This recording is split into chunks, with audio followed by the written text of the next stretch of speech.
Golf గేమ్తో పాటు political game కూడా బాగానే ఆడుతున్నట్టున్నారు రఘురామకృష్ణరాజు గారు. ఎవరైనా పాలిటిక్స్ మన మీద ప్లే చేసినప్పుడు వివాదానికి ఒక కేర్ ఆఫ్ అడ్రస్గా మారిపోయారు రఘురామకృష్ణరాజు. రిలీజియస్ ఇష్యూస్ని పదే పదే మీరు టచ్ చేస్తున్నారని. మనతో పాటు ఉన్నారు ఫైర్ బ్రాండ్ పొలిటీషియన్. మాట్లాడదాం అంటున్నారు, ఉన్నది ఉన్నట్టుగా. చూద్దాం ఈ వివాదాలకి రఘురామకృష్ణరాజు గారు ఇచ్చే సమాధానం. మీరు ఏంటంటే వివాదాలు కోరుకుంటారా, లేదంటే అనుకోకుండా వివాదాలు వస్తున్నాయా? రాజ్యాంగంలో ఉన్నదాన్ని ఫాలో అవ్వమంటే అసలు అది వివాదం ఎందుకు అవుతుంది? ఇది సునీల్ కుమార్, శ్రావణ్ కుమార్ కొంతమందిని వేసుకుని మీటింగ్లు పెట్టినంత మాత్రాన రఘురామకృష్ణరాజు దళితులపై యుద్ధం ప్రకటించాడు. రఘురామకృష్ణరాజు దళిత పక్షపాతి. టీడీపీ నుంచి ఏమైనా అభ్యంతరం ఏమైనా వచ్చిందా? నాకు చెప్పలేదు, చెప్పరు కూడా. మతం మారిన దళితులకు వ్యతిరేకింది. మీరు ఒకరు ఇష్యూ చేయటం వల్ల అది ఓవరాల్ గా తెలుగుదేశం పార్టీకి ఇబ్బంది కలిగించే పరిణామంగా మారుతుంది కదా. ఓ నా దళిత క్రైస్తవులారా, మీరు కూడా రఘురామకృష్ణరాజుకి ఓటేయొద్దు. నలుగురు కుమారులు మాట్లాడుతున్నారు.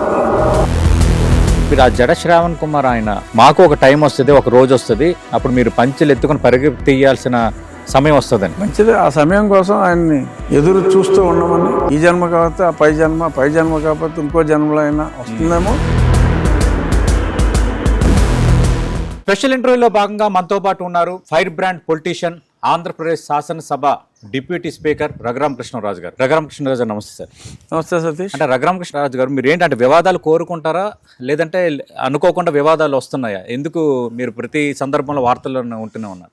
నాకు ఇష్టం లేనిదే వివాదం, కానీ అనుకోకుండా చేపట్టిన ప్రతిదీ ఎంతో కొంత వివాదానికి దారితీస్తుంది. అంటే ఏ పని చేసినా అందరికీ సంతోషంగా ఉండదు, ఎక్కడో దగ్గర కొంతమందిని బాధిస్తుంది. ఆ బాధిస్తున్న వాళ్ళు కొంచెం ఎక్కువ హడావుడి చేసినందువల్ల అది వివాదంగా చూస్తున్నారు జనం తప్ప. ఓకే, నేను మాట్లాడింది ఏంటి యాక్చువల్గా వివాదం కాదు. ఎస్పెషల్లీ ఈ మధ్యన ఎక్కువగా వివాదంగా మలచబడింది రాజ్యాంగంలో ఉన్న ఒక అంశాన్ని నేను గౌరవించాలి అని ప్రస్తావించింది, దాన్ని ఒక వివాదంగా మలచారు. ఓకే, అంతకుమించి యాక్చువల్గా అందులో రాజ్యాంగంలో ఉన్నదాన్ని ఫాలో అవ్వమంటే అసలు అది వివాదం ఎందుకు అవుతుంది? ఓకే, కానీ దాన్ని వివాదం చేస్తున్నారు. అంటే మరి మీరు ఆకివీడు వెళ్ళటం, అక్కడ రామాలయం నిర్మాణానికి సిద్ధమవటం, చర్చలపై మాట్లాడటం, అంటే ఇదంతా ఒక కొత్త గందరగోళానికి తెరలేపినట్టే కదా. కొత్త గందరగోళంగా పరిణమిస్తే దానికి యాక్చువల్గా మనం ఏం చేయలేం. ఎందుకంటే అక్కడ ఇప్పటి నుంచో సుమారు 100 సంవత్సరాలుగా ఒక చిన్న ఆలయం ఉంది. ఆ స్థానంలో అది పడిపోయే పరిస్థితుల్లో ఉంది కాబట్టి అక్కడ మరొక ఆలయాన్ని పునర్నిర్మించాలి అని అనుకున్నాం. సో అక్కడ అందులో ప్రవేశానికే నీకు అర్హత లేదు. నువ్వు స్థానిక ఎమ్మెల్యే అయినప్పటికీ, నువ్వు హిందూ అయినప్పటికీ, మేము గతంలో ఆ ప్రాంతంలో మేము పూజలు నిర్వహించుకునే వాళ్ళం, కానీ ఇప్పుడు మేము మతం మారిపోయాం కాబట్టి ఇంకా మా పూర్వ మతం మాకు ఇప్పుడు సమ్మతం కాదు కాబట్టి కానీ ఆ ప్రాంతం మాదే అని కొంతమంది వితండవాదం చేయటం అది సమంజసం కాదు. ఆ ప్రాంతంలో ఇంకా కొద్దిమంది హిందువులు ఉన్నారు, ఎక్కువ సంఖ్యలోనే ఉన్నారు.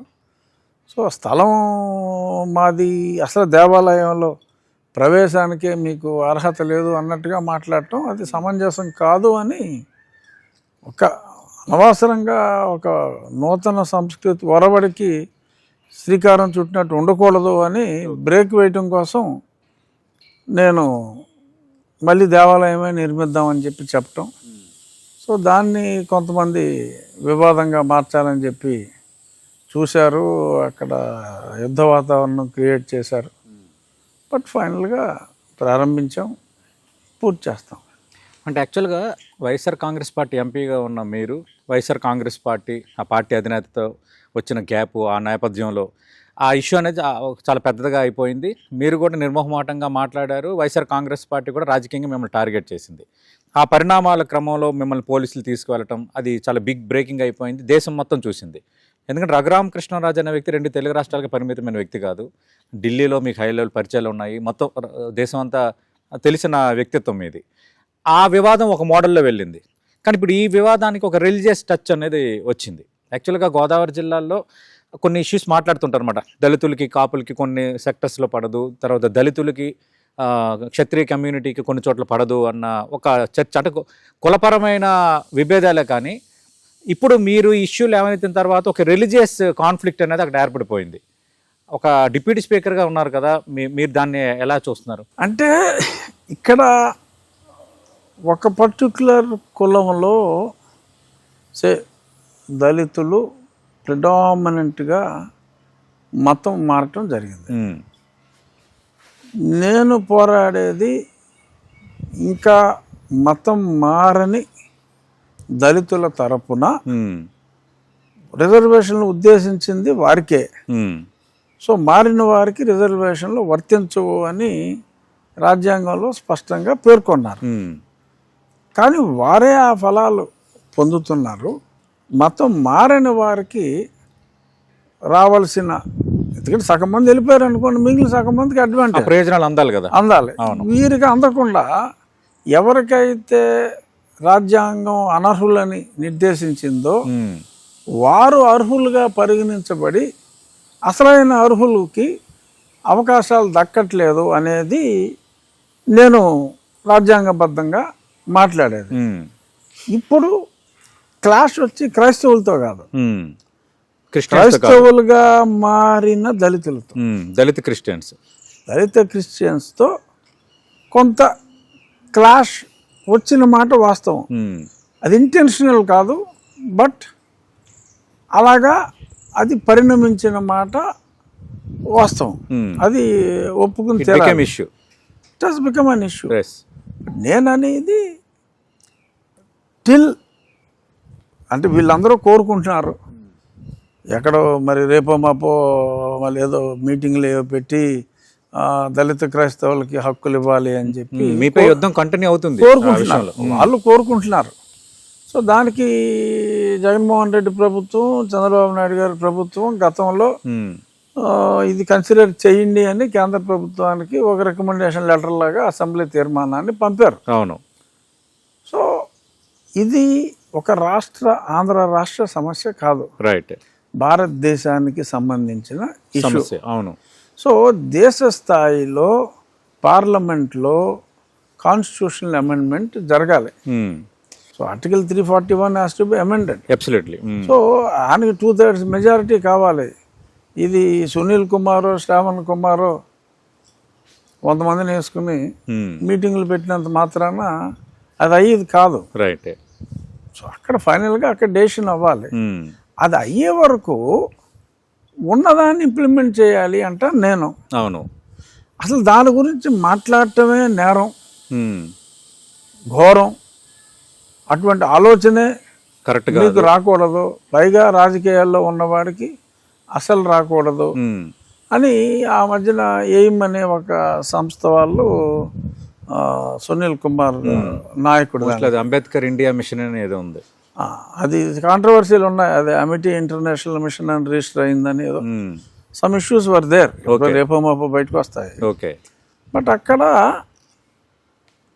వాళ్ళు ఒక తీర్మానం కూడా, మీరందరూ ప్రమాణం చేయండి, దేవుడి ఫోటో, క్రైస్తవ ఫోటో ఎదురుగుండానో, అంబేద్కర్ గారి ఫోటో ఎదురుగుండానో మీరు ప్రమాణం చేసి RRRకి రాబోయే ఎన్నికల్లో ఓటేయము అని చెప్పి మీరందరూ ప్రమాణం చేసి ఆ ప్రమాణం చేసిన వీడియోస్ని సోషల్ మీడియాలో సర్క్యులేట్ చేయండి అని చెప్పి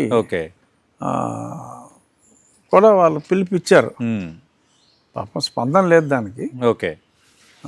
పిలుపు అయితే ఇచ్చారు. రఘురామకృష్ణరాజు దళితులపై యుద్ధం ప్రకటించాడు, దళిత వ్యతిరేకి.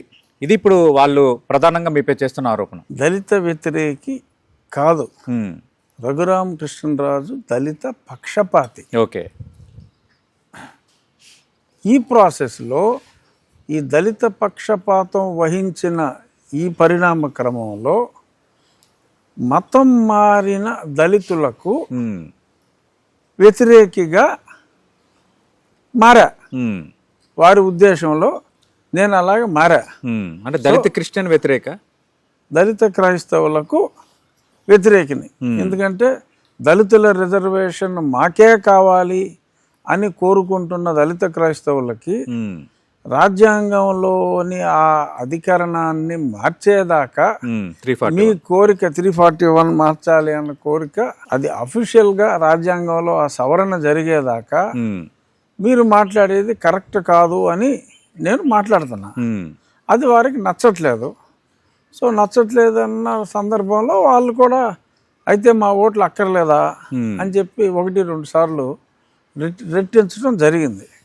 సో దానికి నేను క్లారిఫికేషన్ ఇచ్చాను. నేను మీ మనోభావాలకి వ్యతిరేకంగా నేను మాట్లాడుతూ ఉన్నాను కనుక మీరు ఇంత స్పష్టంగా అడిగినప్పుడు మీ ఓట్లు నేను ఆశించడం సమంజసం కాదు కనుక అవసరం లేదు అని నేను పేర్కోవటం జరిగింది. I'm sticking on to my stand. Right. ఇప్పుడు మీరు ఉండి నియోజకవర్గానికి ప్రాతినిధ్యం వహిస్తున్నారు. ఉండి నియోజకవర్గంలో దళిత ఓట్లు ఎన్ని ఉన్నాయి, దళిత క్రిస్టియన్ ఓట్లు ఎన్ని ఉన్నాయి? నేను యాక్చువల్ క్యాల్కులేషన్లు చేసుకోవాలా. కనీసం దళిత క్రైస్తవుల ఓట్లు ఉండొచ్చు, ఒక 14% వరకు ఓకే ఉండొచ్చు. అంటే మెజారిటీ షిఫ్ట్ ఉంది. 14% అంటే ఇట్స్ డిసైడింగ్ ఓట్ బ్యాంక్. అంటే ఐ టోటలీ డిజగ్రీ. ఓకే.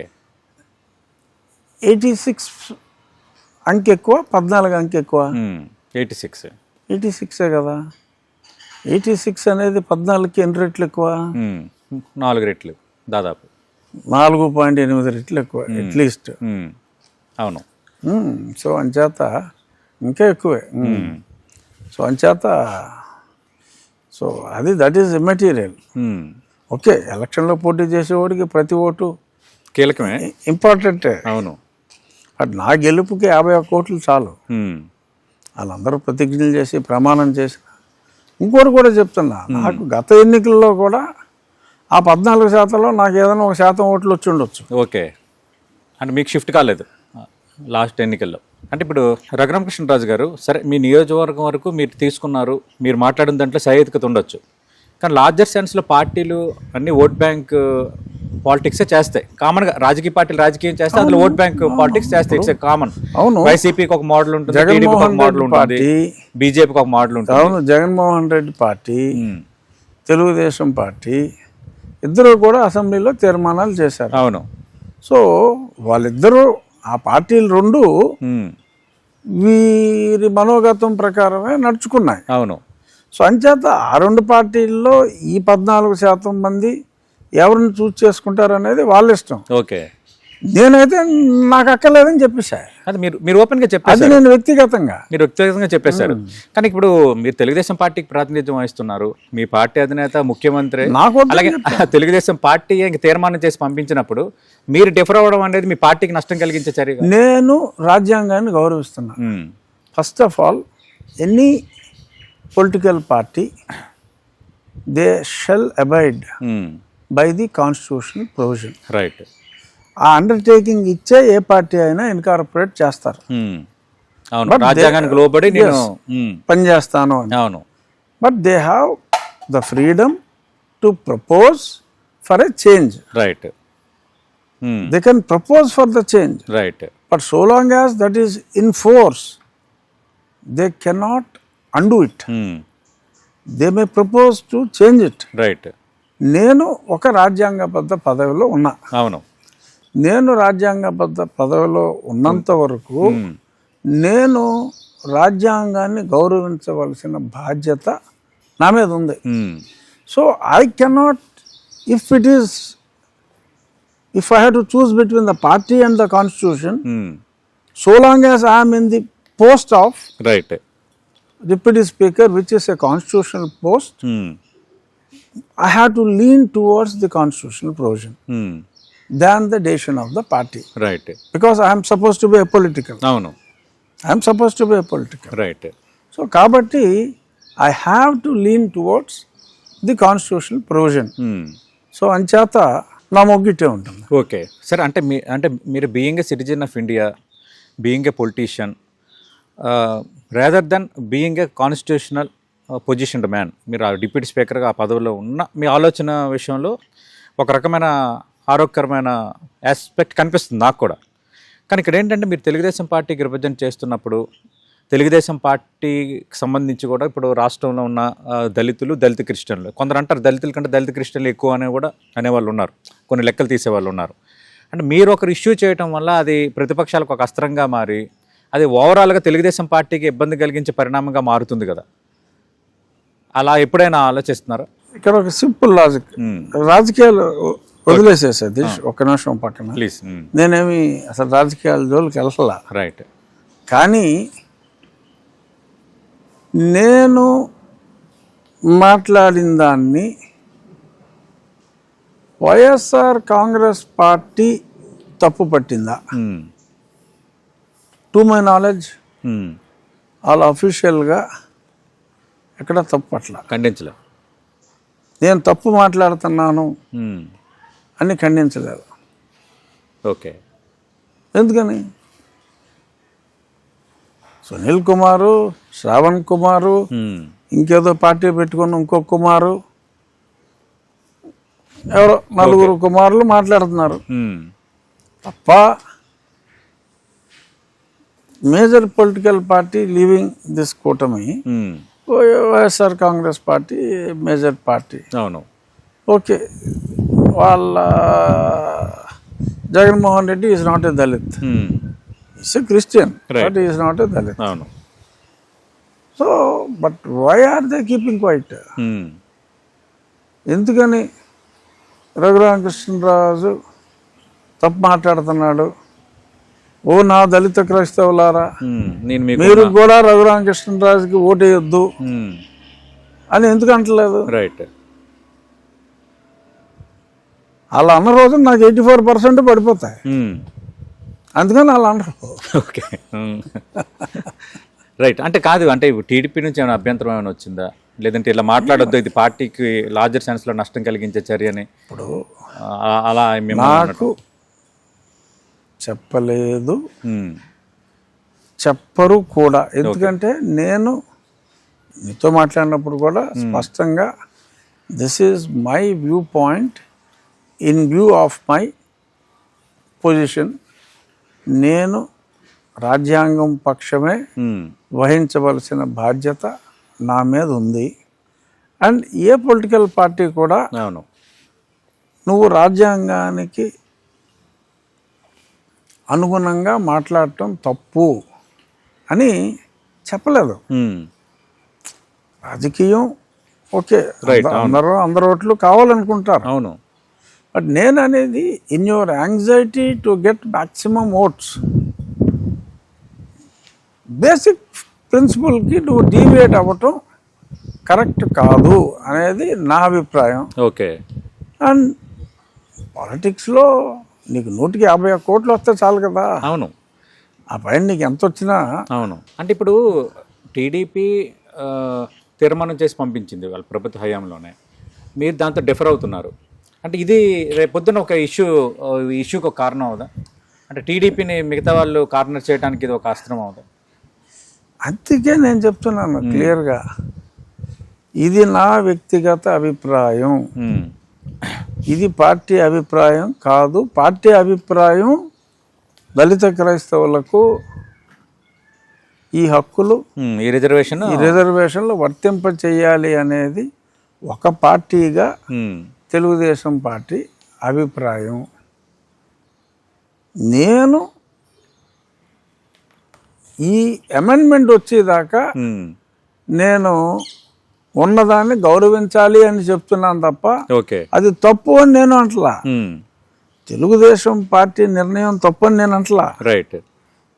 ముందు కూడా మనం మాట్లాడినప్పుడు నేను తప్పు అని చెప్పలా. నిర్ణయానికి సంబంధం లేదు, మీది వ్యక్తిగతం కాదు. అంతే కదా సార్. పార్టీ నిర్ణయం తప్పు అని నేను అంటలా. పార్టీ నిర్ణయాన్ని నేను గౌరవిస్తా. ఓకే. ఇప్పుడు రాజ్యాంగంలో మారినప్పుడు పార్టీ కోరింది ఏంటి?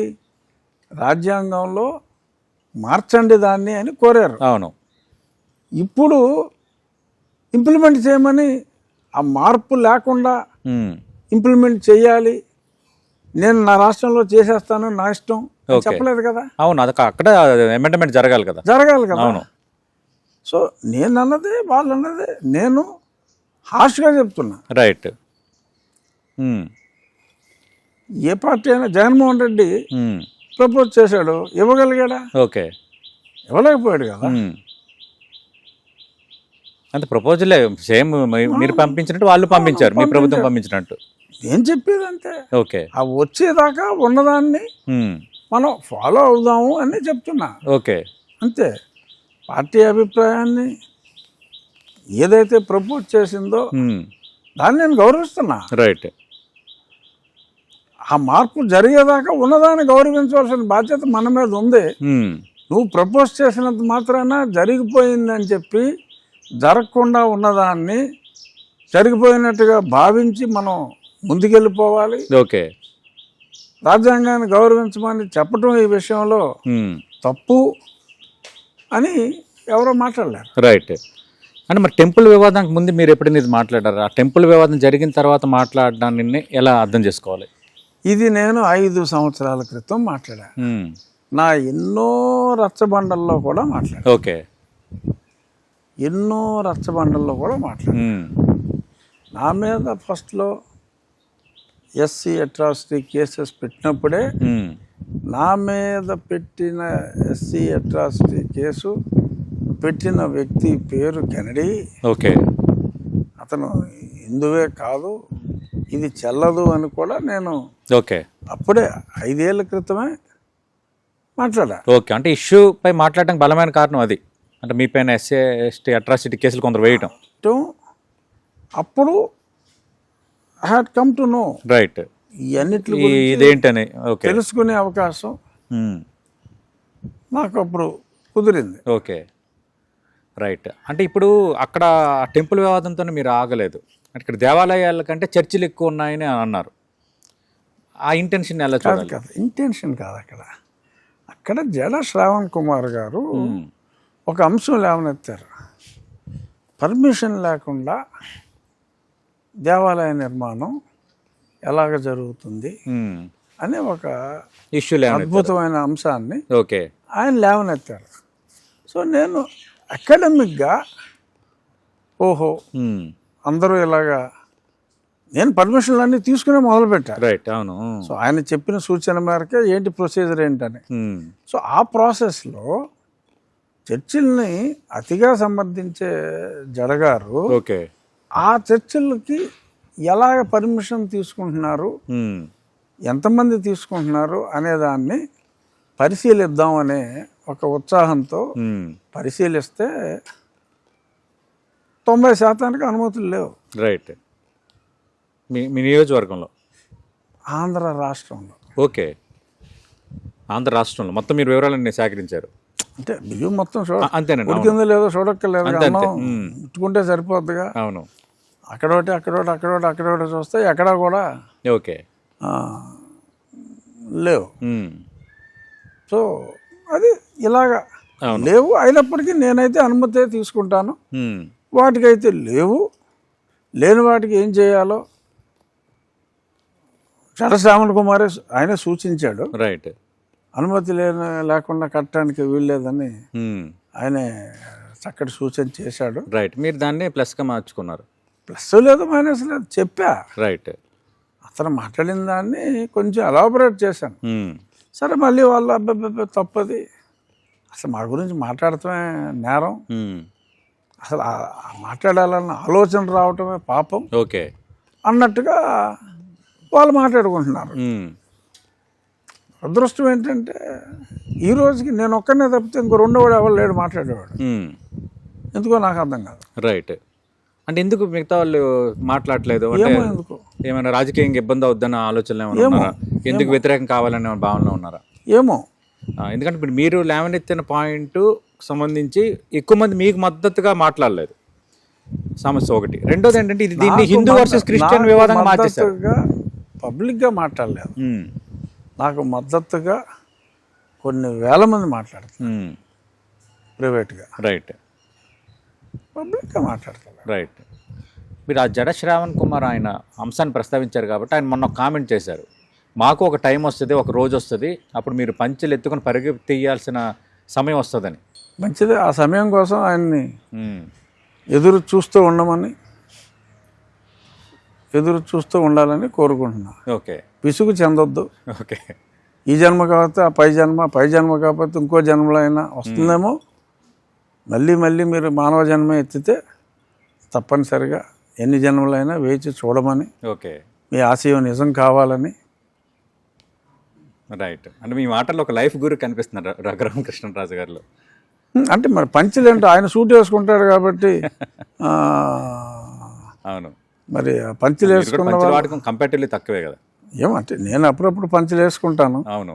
మరి ఆయన నన్ను ఉద్దేశించి అన్నాడా, మరి హిందువులు పంచులు వేసుకుంటారు, ఓకే, క్రిస్టియన్లే సూట్లు వేసుకుంటారు అనుకున్నాడో మరి నాకు తెలియదు. రైట్. అంటే ఇప్పుడు మీరు డిప్యూటీ స్పీకర్గా ఉన్నారు, ఒక రాజ్యాంగబద్ధమైన పదవిలో ఉండి ఇలాంటి ప్రజాస్వామ్యానికి వ్యతిరేకంగా మాట్లాడుతున్నారు రఘురామకృష్ణరాజు అని కుల వివక్ష పోరాట సమితి, తర్వాత జర శ్రావణ్ కుమార్, ఇలాంటి వాళ్ళందరూ మాట్లాడుతున్నారు. అసలు రాజ్యాంగబద్ధమైన పదవిలో ఉన్న వ్యక్తి కులాల మధ్య చిచ్చుకు ప్రయత్నిస్తాడా, జాతుల మధ్య చిచ్చుకు ప్రయత్నం చేస్తాడా అని. అదే ఇప్పుడు మనం ఒక అరగంట నుంచి మాట్లాడుకుంటున్నాం. నేను మాట్లాడిన దాంట్లో కాన్స్టిట్యూషన్కి వ్యతిరేకంగా కులాల మధ్యన చిచ్చు పెట్టేది ఏం మాట్లాడాను, ఎప్పుడు మాట్లాడినా ఎక్కడ మాట్లాడినా నేను ఇదే మాట్లాడా. రైట్. దీన్ని కొంతమంది కులాల మధ్యన చిచ్చు అను, మతాల మధ్య చిచ్చు అను భావిస్తే అది వాళ్ళ భావదారిద్ర్యం తప్ప నా మాటలో ఏమి తప్పుంది? ఓకే. నేను రాజ్యాంగాన్ని గౌరవించమని ఎన్నిసార్లు చెప్పా. సో దాన్ని ఎవరిష్టం వచ్చినట్టు అలా అన్వయించుకుని ఎలాగ చిచ్చు పెట్టేస్తున్నాడు అని అన్నంత మాత్రాన ఓకే, అది చిచ్చు ఎందుకు అవుతుంది? అవదు. అంటే రకరకాలు ఇప్పుడు అంటే మీ పైన వాళ్ళ వాదనలన్నీ కులాల మధ్య చిచ్చు, తర్వాత జాతుల మధ్య చిచ్చు, రాజులు వర్సెస్ దళితులు, అగ్రవర్ణాలు వర్సెస్ దళితులు, అంటే ఇలాంటి ఇష్యూస్ అన్ని ఇప్పుడు తెర ముందుకు తెచ్చారు, తీసుకొచ్చే ప్రయత్నం చేస్తున్నారు. రఘురామకృష్ణరాజు అగ్రవర్ణం కాబట్టి ఆయనకి అగ్రవర్ణ అహంకారం ఎక్కువ. అస్సలు ఏమాత్రం నేను మాట్లాడేదే దళితుల హక్కుల గురించి మాట్లాడుతూ ఉంటే అగ్రవర్ణ అహంకారం అని చెప్పి మాట్లాడటంలో అసలు న్యాయమే ఉంది. నేను పోరాడేదే దళితుల హక్కుల కోసం, వారికి రావాల్సిన దాన్ని. బేసికల్లీ నేను హిందూ మతాన్ని ప్రేమిస్తాను, అన్య మతాలని గౌరవిస్తాను, వారిని కూడా వారి మతాన్ని ప్రేమించమని చెప్తున్నా. రైట్. మా మతాన్ని గౌరవించండి, మీ మతాన్ని ప్రేమించండి. ఎందుకు అంటే క్రైస్తవంలో చాలా స్పష్టంగా కులం అన్నది లేదు. రైట్, వాస్తవం. సో కులం అన్నదే లేని క్రైస్తవంలోకి మీరు వెళ్ళి క్రైస్తవంలో కూడా కులాల రిజర్వేషన్ని మీరు కోరుకోవటం అనేది సమంజసం కాదు. మీరు ఆ మతం మీద ప్రేమతో మీరు వెళ్ళినప్పుడు ఆ మతాన్ని ప్రేమించండి. ఆ మతంలో ఉన్న ఫండమెంటల్ ప్రిన్సిపుల్ని మీరు వైలేట్ చేయాలి అని చెప్పి కోరుకోవటం ముందు ఆ మతానికి సమ్మతం కాదు. రైట్. సో ఆ మతంలోకి వెళ్ళి ఆ మతానికే సమ్మతం కాని విషయాన్ని మీరు మాట్లాడుతూ దాన్ని మా మతం మీదకి నెట్టి ఈ మతం వారు ఆ మతం వారి మధ్యన విభేదాలు సృష్టిస్తున్నారు అని మాట్లాడటం అనేది న్యాయం కాదు అని నేను మాటలతో చెప్తున్నా. ఓకే. వారికి అది నచ్చట్లేదు. ఎందుకంటే ఇప్పటి వరకు ఈ విషయం మీద ఎవరైనా ఏదన్నా సంస్థలో ఏమన్నా మాట్లాడారేమో కానీ రాజకీయంలో ఉన్న ఏ వ్యక్తి కూడా నేను మాట్లాడినంత స్పష్టంగానే కాదు, కనీసం అస్పష్టంగా కూడా టచ్ చేయలేదు, ఎవరో మాట్లాడే సాహసమే చేయలే. ఓకే. ఎందుకు చేయలేదు అంటే దానికి కారణం నాకు తెలియదు. నేనైతే 5 సంవత్సరాల నుంచి మాట్లాడుతున్నా. రైట్. సమయం సందర్భం వచ్చింది కాబట్టి ఇంకొంచెం స్పెసిఫిక్గా మాట్లాడవలసిన అవసరం వచ్చింది. ఓకే, అంటే దళిత క్రిస్టియన్లు పక్కన పెడదాం, మీరు అంటున్నారు కదా నేను మాట్లాడుతుంది నిజమైన నికార్సైన దళితుల హక్కుల కోసం అని. మరి ఆ దళిత సంఘాల నుంచి ఏమైనా మద్దతు వచ్చిందా? మీరు ఇప్పుడు కరెక్ట్గా మీరు ఓపెన్గా మాట్లాడుతున్నారు, మా హక్కుల కోసం మాట్లాడుతున్నారని. అబ్బే అసలు నాకు ఇప్పుడు మన ప్రసన్న కుమార్ అని దళిత హిందూ హక్కుల పరిరక్షణ సంస్థ, ఓల్డ్ ఆర్గనైజేషన్. సో అతను నేను కలిసే వర్క్ చేస్తున్నాను. ఓకే, రైట్, సరే, ఓకే. ఈ వివాదం అనేది మీరు అన్నట్టుగా కాన్స్టిట్యూషనల్ అమెండ్మెంట్ జరగాలి, మీరు ఒక వాదన వినిపిస్తున్నారు, ఈ ఇష్యూ అనేది నడుస్తుంది. మీరు వైఎస్ఆర్ కాంగ్రెస్ పార్టీ హయాంలో బీయింగ్ వైఎస్ఆర్ కాంగ్రెస్ పార్టీ ఎంపీగా ఉన్నప్పుడు మీపై పోలీసులు వ్యవహరించిన తీరు అంశాన్ని మీరు బాగా హైలైట్ చేశారు. ఆ నేపథ్యంలో మీరు అప్పటి ఐపీఎస్ అధికారి పివి సునీల్ కుమార్పై కామెంట్స్ చేశారు. బీహార్కి చెందిన నాయక్ సంబంధించి ఇష్యూని మీరు తెర ముందుకు తెచ్చారు. కానీ ఏమి తేల్చలేకపోయారు, ఏ ఆధారాలు చూపలేకపోయారు అన్న ఒక ఆరోపణ ఇప్పుడు ఎదుర్కొంటున్నారు మీరు. ఎందుకు ఏం జరగలేదు? మీరు అధికారంలోకి వచ్చి 2.5 ఏళ్ళు అన్ని పోలీసులు తేల్చారు. పోలీసులు 164 స్టేట్మెంట్స్ కూడా స్పష్టంగా సబ్మిట్ చేశారు కోర్టులో. ఎవరు వచ్చారు, ఎలా హింసించారు, మొత్తం ఆ డాక్టర్ల తప్పుడు రిపోర్ట్లు, ప్రభావతి ఎలా ఇమ్మని చెప్పింది, ఏ పరిస్థితుల్లో వాళ్ళు రిపోర్ట్లు మార్చారు, ఎలా ఉన్న రిపోర్ట్ని ఎలా మార్చారు అనేది డాక్టర్లు అన్ని స్టేట్మెంట్స్ అక్కడ రెడీగా ఉన్నాయి. ఓకే, సో ఎనీ మూమెంట్ ఆ నిజం ఆల్రెడీ బయటకు వచ్చింది. కోర్టులో సబ్మిట్ చేసిన documents are available. Right. PV Sunil Kumar prove చేయలేకపోయారు అని అతను ఏదో మాట్లాడుతున్నాడు. అంతా ప్రూవ్ అయిపోయింది. ఓకే, అయినప్పటికీ కూడా అయిపోయిన తర్వాత కూడా ఎందుకు లేట్ అవుతుంది? ఎందుకు లేట్ అవుతున్నారని మీ పార్టీ వాళ్ళు అతనికి అద్భుతమైన లాబింగ్ ఉందేమో అని నేను అనుకుంటున్నా. ఎందుకు ఆగుతుంది అనేది నేను పదే చాలాసార్లు ఇప్పటికీ ప్రశ్నించా. ఓకే, ఇప్పుడు నిన్నగాక మొన్న మరి ఒక ఇన్సిడెంట్ జరిగింది విజయవాడ కృష్ణలంక స్టేషన్లో. అవును, సాయి కృష్ణ. సరే, అతని బ్యాక్గ్రౌండ్ సంగతి ఫర్ ఏ వైల్ పక్కన పెడితే పోలీసులు ఆ కస్టోడియల్ టార్చర్లో అతను చనిపోయాడు. అవును, as per the reports custodial torture. Remand report నేను దూరంగా ఉన్నాను కాబట్టి వెంకటేశ్వర దయ వలన నేను బతికా.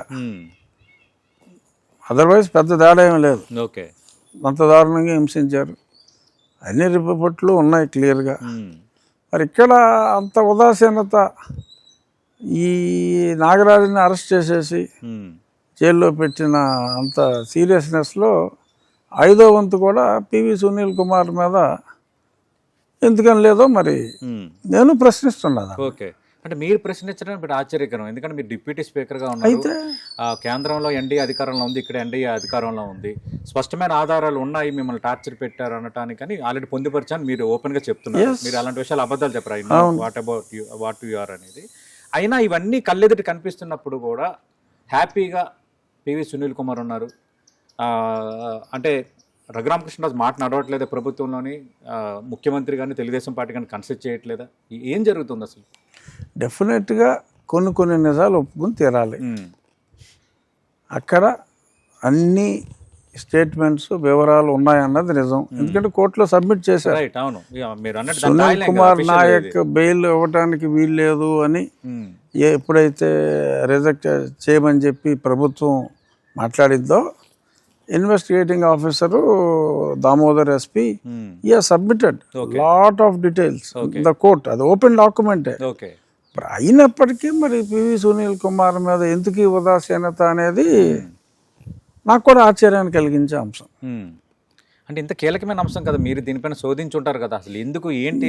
నేనేమి పివి సునీల్ కుమార్ని నేను ఇలాగ ఇంటర్వ్యూల్లో మాట్లాడటం తప్ప మరి ఇంతకు మించి నేను ప్రత్యేకంగా నాకు శోధించే అవకాశం లేదు. బట్ న్యాయం జరుగుతుంది అన్న నమ్మకంతో అయితే నేనున్నా. ఆ న్యాయం ఎప్పటికి జరుగుతుంది. ఓకే, మరి నేను కూడా మరి శ్రావణ్ కుమార్ లాగా ఎన్నో జన్మలు వెయిట్ చేయాలా అన్నది చూడాలి. అంటే నమ్మకం లేదా? ఇంకా 2.5 ఏళ్ళకు పైగా ప్రభుత్వం ఇంకా ఉంది, దాదాపు 3 ఏళ్ళకు పైగా ఇంకా ప్రభుత్వం ఉంది. నాకైతే నమ్మకం ఉంది. డెఫినెట్గా ఒక నెల రోజుల్లో న్యాయం జరగవచ్చు అనే ఆశాభావం అయితే నాకుంది. ఓకే. మరోవైపు చర్చ ఏంటంటే ఇప్పుడు సీనియర్ ఐఏఎస్ అధికారి శ్రీలక్ష్మికి కొత్తగా స్పెషల్ చీఫ్ సెక్రటరీగా పోస్టింగ్ ఇచ్చారు. ఆమె నెలాఖరికి రిటైర్మెంట్ అవుతున్నారు.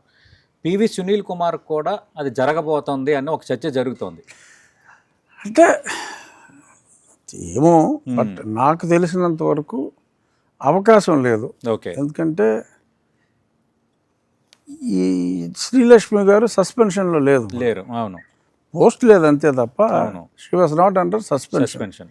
సో పోస్ట్ ఇచ్చి స్పెషల్ చీఫ్ సెక్రటరీ జిఏడిలో ఆ పోస్ట్లో రిటైర్ అయ్యేలాగా ఒక అవకాశం ఇచ్చారు. బట్ ఇక్కడ ఈ was under suspension. Right. So suspension on major charges. So ఆ ఛార్జెస్ అలా ఉంచి సో క్లీన్ అని చెప్పి ఆ సస్పెన్షన్ తీసేసి ఇవ్వాలి. సో అంచేత అటువంటి అవకాశం అయితే లేదు. ఏదో కొద్దిమంది ఏం సభ్యులు ఆశాభావంతో ఉంటే ఓకే ఉండొచ్చు. రైట్. అంటే ఇక్కడ ఏంటంటే మీకు స్పీకర్ ఓంప్రకాష్ పిట్ల నుంచి కేంద్ర మంత్రులు అందరూ సుపరిచితులు. రెండు అక్కడ ఎన్డీఏ ఉంది, ఇక్కడ ఎన్డీఏ ఉంది. ఎందుకు రఘురామకృష్ణరాజు చేసుకోలేకపోతున్నారు అన్నది ఇప్పుడు ఎక్కువ మంది లేవనెత్తుతున్న ప్రశ్న. అంటే ఇక్కడ కూటమి ఉంది కాబట్టి కొందరు సేవ్ అవుతున్నారా, లేదంటే బీజేపీ సపోర్ట్ ఉందా, లేదంటే జనసేన సపోర్ట్ ఉందా, ఎట్లా ఎందుకు నేను కామెంట్ చేయలేను. ఎందుకంటే కేసు అతని విషయంలో కొనసాగుతోందనేది నిజం. అది నాకు ఆశ్చర్యమే. రైట్. మరి ఎన్నాళ్ళు కొనసాగుతుంది అనేది చూడాలి. ఎక్కువ రోజులు కొనసాగదు అనేది నా ఆప్టిమిజం. ఓకే. అంటే మీరు యాజ్ ఏ డిప్యూటీ స్పీకర్గా మీరు దర్యాప్తు సంస్థలుగా ఏమవుతుందంటే అసలు నేను అంటే రైట్ కదా, కాన్స్టిట్యూషన్ రైట్. ఇన్ జనరల్ కేసుల గురించి ఏంటండి ప్రోగ్రెస్ అని అడగవచ్చు తప్ప ఇది నా వ్యక్తిగతమైన కేసు కాబట్టి నాకు డెలికేసీ. ఓకే. నేను అడగాలి అన్నా కూడా నా పర్సనల్ కేసు కాబట్టి నేను ఏదో ఇలా మీడియాలో మాట్లాడినప్పుడు రైట్ ఇంక నీకే దిక్కు లేదా, నీకే దిక్కు లేకపోతే ఇంక మామూలు పరిస్థితి ఏంటని ఇలాగ అడిగినప్పుడు ఏమో ఈ విషయం కొంచెం ఆ కాంటెస్ట్ వస్తుంది కదా, అదే వస్తుంది కాబట్టి నేను కూడా నా నిస్సహాయతని ప్రకటించగలగడం తప్ప చేయగలిగేది ఏం లేదు. బట్ హోప్ అయితే ఉంది. రైట్. నమ్మకం ఉంది. మీరు ఎంపీగా పనిచేశారు. ఎంపీగా అయిన ఫస్ట్ టైమే ఒక లీడింగ్ పార్లమెంటరీ కమిటీకి చైర్మన్ కూడా మీరు అయ్యారు. ఇప్పుడు ఇక్కడ డిప్యూటీ స్పీకర్, ఇక్కడ కూడా ఒక రాజ్యాంగబద్ధమైన పదవిలో ఉన్నారు. అంటే ఏది సాటిస్ఫై అనిపిస్తుంది? అంటే స్టేట్ పాలిటిక్స్ బెస్ట్గా ఉన్నాయా, లేదంటే ఎంపీగా ఉండి ఆ ఢిల్లీ ఆ పరిచయాలు కొంత మేజర్ ఇష్యూస్ని అక్కడ ప్రస్తావించడం బెస్ట్గా? అక్కడ ప్రస్తావించగలిగాం, కాకపోతే అప్పుడు ఆల్మోస్ట్ 4 years కాన్స్టిట్యున్సీకి రాలేకపోయాం. అవును. సో అప్పుడు ఉన్న ప్రభుత్వాన్ని మార్చడంలో కీలక పాత్ర వహించగలిగాం. అక్కడే కూర్చొని ప్రజలందరికీ చాలా నిజాలు తెలియజేయగలిగాం అన్న సాటిస్ఫాక్షన్ అయితే ఉంది. బట్ ఇప్పుడు ఒక ఎమ్మెల్యేగా నా నియోజకవర్గం వరకు చాలా అద్భుతంగా చేసాము అన్న సాటిస్ఫాక్షన్ అయితే ఉంది. ఈ 2 సంవత్సరాల్లో ఫస్ట్ 6 నెలల్లో కాకుండా 6 నెలల తర్వాత నాకు ఈ డిప్యూటీ స్పీకర్ ఇవ్వటం జరిగింది. సో డిప్యూటీ స్పీకర్గా ఓకే, అసెంబ్లీ సమావేశాలు నిర్వహించడం కన్నా ఈ పిటిషన్స్ కమిటీ చైర్మన్ అనేది by virtue of deputy speaker ఉంటుంది. సో అందులో చాలా మీటింగులు పెట్టి చాలా ప్రజా సమస్యల్ని ప్రభుత్వం దృష్టికి తీసుకెళ్ళగలిగాం, కొన్నిటికి పరిష్కారం కూడా చేయగలిగాం అన్న సాటిస్ఫాక్షన్ ఉంది. ఓకే. ఇక్కడ కూడా ఓకే. అంటే ఎంపీ కంటే ఎమ్మెల్యేగా సాటిస్ఫాక్షన్ ఉంది బెస్ట్గా అంటే చెప్పలేం. అంటే ఎంపీగా ఒక ప్రభుత్వాన్ని మార్చటంలో ఇక్కడికి రానివ్వకపోయినందువల్ల, అక్కడే కూర్చున్నందువల్ల ప్రభుత్వాన్ని మార్చడంలో ఒక 2 సంవత్సరాల పాటు అపోజిషన్ పాత్ర నేను పోషించగలిగా. ఓకే. అట్లీస్ట్ 2 years సోలోగా. రైట్. సో మీరు అసలు రచ్చబండ రోజు ఆ కార్యక్రమం గట్టి పెట్టేవారు కదా, అంతవరకు నాకు సాటిస్ఫాక్షన్ ఉంది. ఓకే. అప్పుడు ఎంపీగా కన్నా ప్రభుత్వాన్ని మార్చడంలో కీలక పాత్ర వహించగలిగాను అన్న సాటిస్ఫాక్షన్ అది నాకు నేనే రైట్. ఏదో ఆనందపడతాం కాదు. ఎన్నో లక్షల మంది ప్రజలు ఎక్కడికి వెళ్ళినా కూడా చెప్పేదే అది. సో అంచేత ఇది నేనేదో నేనేదో గొప్పలు చెప్పేసుకుంటాం కాదు. అంటే ఇప్పుడు ప్రతి చోట అందరూ అనేది. అవును, మీరు ఇందాక ప్రస్తావించారు కదా, అప్పుడు మిమ్మల్ని ఏ విధంగా ట్రీట్ చేశారు బీయింగ్ ఎంపీ అన్న అంశాన్ని చంద్రబాబు నాయుడుతో పాటు పవన్ కళ్యాణ్ అందరూ ఎన్నికల ప్రచారాల్లో మాట్లాడారు. అవును, చాలా పెద్ద ఇష్యూగా దాన్ని జనంలోకి తీసుకుపోయారు. కానీ వేరే గవర్నమెంట్ వచ్చిన తర్వాత ఆ స్పీడ్ అందులోని లేకపోవడం పైన కొన్ని ప్రశ్నలు ఇప్పుడు తెర ముందుకు వచ్చాయి. నాకైతే గౌరవం ఇచ్చారు, రైట్, రాజ్యాంగబద్ధ పదవి ఇచ్చారు. So I'm quite happy. Okay, ఒక 6 నెలల్లో ముందే ఏదో వస్తుందని అనుకున్నాం, అనుకుని జరగలేదు. But no regrets. సబ్సిక్వెంట్గా గౌరవం ఇచ్చారు, బాధ్యత గల పదవే ఇచ్చారు. So no regrets. రైట్. కూటమి పాలన పైన మీ కామెంట్ ఏంటి? అంటే సత్సంబంధాలు బీజేపీతో కానీ జనసేనతో కానీ చక్కగా అన్యోన్యంగా ఉన్నారు, కలిసి బ్రహ్మాండంగా చేస్తున్నారు. ఇంతకంటే బాగా చేయలేరు కూడా. ఎందుకంటే ఉన్న ఆర్థిక వనరుల్లో మరి ఎన్నో ఇన్వెస్ట్మెంట్స్ తీసుకొచ్చి శక్తికి మించి పనిచేస్తున్నారు. ఓకే, డెఫినెట్గా performance wise they are doing the best. ఇంకెంతకంటే బాగా చేయగలగటం ఇవాళ ఉన్న ఆర్థిక దుస్థితిలో ఎవరి వల్ల కాదు. రైట్. అంటే ప్రజల్లో కొంత అసంతృప్తి మొదలైంది, వైసీపీ బలపడుతోంది అని కొందరు అంటున్నారు. దానిపై మీకు అనిపించింది ఏంటి? జనరల్గా తృప్తి అనేది అంటే వైసీపీ బలపడింది అనేది నేను ఒప్పుకోను డెఫినెట్గా. ఎందుకంటే ఈ ప్రభుత్వ పనితీరు బాగోకపోతే ఓకే, ప్రతిపక్షం బలపడింది అనుకోవచ్చు. లేదు, ప్రతిపక్షం అసెంబ్లీలో ప్రజల వాణి బ్రహ్మాండంగా వినిపించేసింది అనుకుంటే ఏదో బలపడిందని అనుకోవచ్చు. రైట్. అసెంబ్లీకి వచ్చిందే లేదు. మీరు రమ్మని పిలిచారు, అదే రమ్మని పిలిచారు, చాలాసార్లు పిలిచాం. అసెంబ్లీకి వచ్చిందే లేదు. ఇంట్లో కూర్చుని 4 ప్రెస్ మీట్లు పెట్టి సొంత పేపర్లో రాసుకుని సొంత ఛానల్స్లో వేసుకుని మరి బలపడిపోయిందని వాళ్ళు అనుకుంటే ఓకే, అలా అనుకోకపోతే ఓకే వాళ్ళు కంటిన్యూ అవ్వలేరు. సో కాబట్టి వాళ్ళు అలా అనుకోవాలి, తప్పదు వాళ్ళకి. Right. But performance wise government is doing extremely well. Right. యాక్చువల్గా వైఎస్ఆర్ కాంగ్రెస్ పార్టీకి మీకు మధ్య గ్యాప్ వచ్చింది.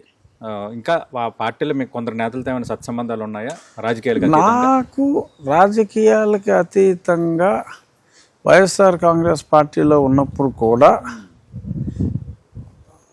చాలా మందితో నాకు వ్యక్తిగతంగా చాలా క్లోజ్. రైట్.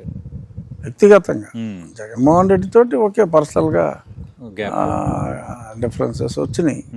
బట్ అదర్వైజ్ అప్పుడు కూడా నాకు అందరితోటి నాకు ఈవెన్ అప్పుడు నన్ను పర్సనల్గా నన్ను అబ్యూస్ చేసిన వాళ్ళు ఎవరో ఒకళ్ళిద్దరే. అవును. బట్ రెగ్యులర్గా టీవీల్లో అందరి మీద పదజాలంతో మాట్లాడే వాళ్ళు ఎవరో కూడా ఆ రోజుల్లో కూడా నన్ను ఎప్పుడు ఎవరో మాట్లాడాల. రైట్. సార్, ఇంకా మీకు ఏమైనా ఉందా అంటే ఇప్పుడు డిప్యూటీ స్పీకర్ అయ్యారు, ఎంపీగా పనిచేశారు, వ్యాపారవేత్తగా తెలుసు, అన్ని సర్కిల్స్లో అంటే ఇండస్ట్రీ కానీ తర్వాత వ్యాపార వర్గాలు, రాజకీయ వర్గాల్లో మీకున్న సత్సంబంధాలు, మీ ఆతిథ్యం బాగుంటుంది, ఇట్లా ఒక పాజిటివ్ మేనర్ ఉంది. అంటే పాలిటిక్స్ని పక్కన పెట్టేద్దాం. ఇంకా లైఫ్లో నేను ఇది సాధించాలి, సాధించలేకపోయినది అలాంటిది ఏమైనా ఒక లక్ష్యం అట్లా ఏమైనా ఉందా? అంటే ఇది అనుకుంటున్నాను. అంటే నేను రాజకీయాలలోకి అనుకోకుండా వచ్చినప్పుడు ఏంటంటే అనుకున్నది ఒకటి 2 ఇంటర్వ్యూల్లో కూడా స్పష్టంగా చెప్పా, నువ్వు చనిపోయేదాకా ఎవడైనా బ్రతికే ఉంటాడు. సో చనిపోయిన తర్వాత కనీసం కొద్ది సంవత్సరాల పాటు చెప్పుకోవాలి, నీ గురించి 10 మంది మంచిగా మాట్లాడుకునే అవకాశం ఉంటే, so there is scope to live few more years beyond death. Right. So దానికి పబ్లిక్ లైఫ్లో ఉంటే కొంత బెటర్ వర్క్ చేయడానికి స్కోప్ ఉంటుంది కాబట్టి సో కొన్ని సబ్జెక్ట్స్ ఎంపిక చేసుకొని సో అందులో ప్రజలకు మంచి జరిగేలాగా చేయాలి. ఇప్పుడు నా నియోజకవర్గ స్థాయిలో నేను పరిమితమయ్యా.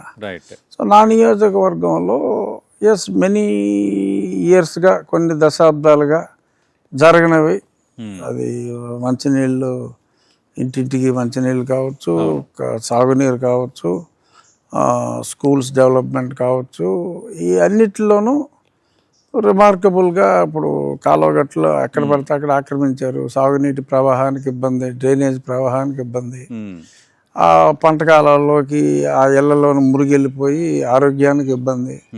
ఇటువంటివన్నీ నేను ప్రజల సంపూర్ణ సహకారంతో ఆల్మోస్ట్ ఎన్నో క్లోజ్ టు 1000 హౌసెస్ని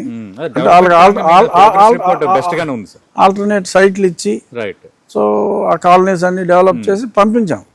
సో అలాగ ఒక సాటిస్ఫాక్షన్ ప్రజల్లో ఎన్నో దశాబ్దాలుగా రాజకీయ నాయకుడు ముట్టుకుంటానికి భయపడే అంశాలని ధైర్యంగా టచ్ చేసి ప్రజల మన్నన పొందాం. సో డెఫినెట్గా అలాగా రాష్ట్ర అదే కాదు, ఇప్పుడు మీరు ఇప్పుడు టచ్ చేసిన కూడా మీరు ధైర్యంగా టచ్ చేసినట్టే ఇష్యూ. దళిత క్రిస్టియన్ ఇష్యూ అనేది వెరీ సెన్సిటివ్ ఇష్యూ. అలాగే మైకులు అవును అవును చర్చిలు కావచ్చు, దేవాలయాలు కావచ్చు, ఊళ్ళలో చంపేస్తున్నారు మైకులు శబ్దాలతో. దీంతో స్టేట్ వైడ్ ఇప్పుడు నా ఉన్ని నియోజకవర్గంలో మైక్ లేదు. రైట్.